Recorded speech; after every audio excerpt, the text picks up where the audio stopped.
या ठिकाणी एवढंच मी सांगतोय, राजाभाऊंनी सांगितलं त्यांच्या भाषणामध्ये. आता अभिजितदादा काय बोलणार आहेत काय माहित नाही, पण काही बोलना. मी तुम्हाला एवढंच सांगतो की समाधान अवताडे असतील किंवा माझ्या बरोबरचे असणारे सगळी माणसं असतील, हे आम्ही काम करणाऱ्याच्या बरोबर 100% राहू. आणि या ठिकाणी या भागाला, कारण समाधान अवताड्यांना काही कमी पडलं म्हणून समाधान अवताडे राजकारणामध्ये आले नाहीत, किंवा समाधान अवताड्याचा उद्योग कुठं बंद पडला आबा किंवा कुठं थांबलाय म्हणून समाधान अवताडे कधी राजकारणामध्ये आलेलं नाही. समाधान अवताडे राजकारणामध्ये आलेला आहे तो म्हणजे लोकांची सेवा करण्याकरता. आज मी माझा संसार बळकट केलेला आहे. माझा संसार बळकट करून मी आज या ठिकाणी तुमचा सर्वांचा संसार बळकट करण्यासाठी त्या ठिकाणी राजकारणामध्ये आलेलो आहे. आणि ते ध्येय मी 100% साध्य करतोय आणि या पुढच्या कालावधीमध्ये सुद्धा करणारच आहे. नक्कीच माझ्या अल्पावधीच्या पोटनिवडणुकीच्या कालावधीमध्ये सुद्धा जवळजवळ 4000 कोटीची कामं, विकास कामं या मतदारसंघामध्ये आणून काम करण्याचं काम या ठिकाणी आत्तापर्यंतचा इतिहास आहे की एवढा हजारो कोटीचा निधी या मतदारसंघामध्ये कधीच आला नव्हता, न भूतो न भविष्यती. अशा पद्धतीनं हा निधी आलेला आहे. आणि भविष्यामध्ये या मतदारसंघ, माझ्या मंगळ आणि पंढरपूर मतदारसंघामध्ये पाणी, रस्ते, वीज, आज विजेचे सुद्धा जाळं एवढं मोठं इन्फ्रास्ट्रक्चर तयार करतोय आपण की पुढच्या 20 वर्षापर्यंत त्या ठिकाणी विजेच्या समस्या आपल्याला जाणवणार नाहीत. अशा पद्धतीचं सुद्धा आज या ठिकाणी विजेचं जाळं आपण तयार करतोय.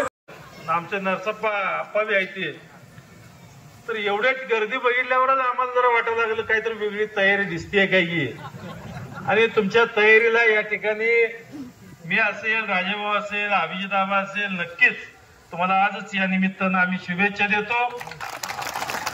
या पुढच्या कारकिर्दीस या ठिकाणी काम करत असताना प्रत्येक ठिकाणी आपण बघतोय की भारतीय जनता पार्टीतून या ठिकाणी काम करताना आता राजाभाऊंनी सांगितलं की कुठलाही हेवा देवा त्या ठिकाणी केला जात नाही.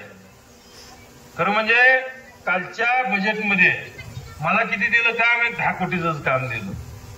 परंतु अभिजितदादा असेल किंवा राजाभाऊ असेल, राजाभाऊंतर आता किती 45 कोटीचं काम दिलं, 40 तुम्हाला 20. हे अभिजितदादाला या सरकारने 20 कोटी रुपयाचं काम दिलं, त्याला 40 कोटी दिलं आणि मी सत्तेतला मला 10 कोटीच मिळालं. म्हणजे राजाभाऊ हे तुमच्या विचाराचं सरकार आहे, सगळ्याला घेऊन चालणारे सरकार आहे. एवढंच या निमित्तानं 7 दिले आहे का, 7 कोटी दिलेत. हे सगळ्याला घेऊन चालणारं महायुतीचं सरकार आहे. या देशाचे पंतप्रधान आदरणीय नरेंद्रजी मोदी साहेब असतील, या राज्याचे मुख्यमंत्री आदरणीय या ठिकाणी देवेंद्र फडणवीस साहेब असतील, राज्याचे उपमुख्यमंत्री एकनाथजी शिंदे साहेब असतील आणि राज्याचे उपमुख्यमंत्री अजितदादा असतील. तर या सगळ्यांनी या ठिकाणी या महाराष्ट्रामध्ये चांगल्या पद्धतीचं काम करून कुठलीही गोष्ट, कुठली योजना ही तात्पुरती न करता कायमस्वरूपी काम करण्याचं काम या ठिकाणी या सरकारनं करण्याचं ठरवलेलं आहे. आणि या महाराष्ट्रामध्ये नक्कीच आमूलाग्र बदल या ठिकाणी आता नवीन त्या ठिकाणी जे आज आपण जे हाती काम या महायुतीच्या सरकारनं घेतलेलं आहे. तुम्हालाही माहित असेल, सभागृहात बोलत असताना आदरणीय मुख्यमंत्री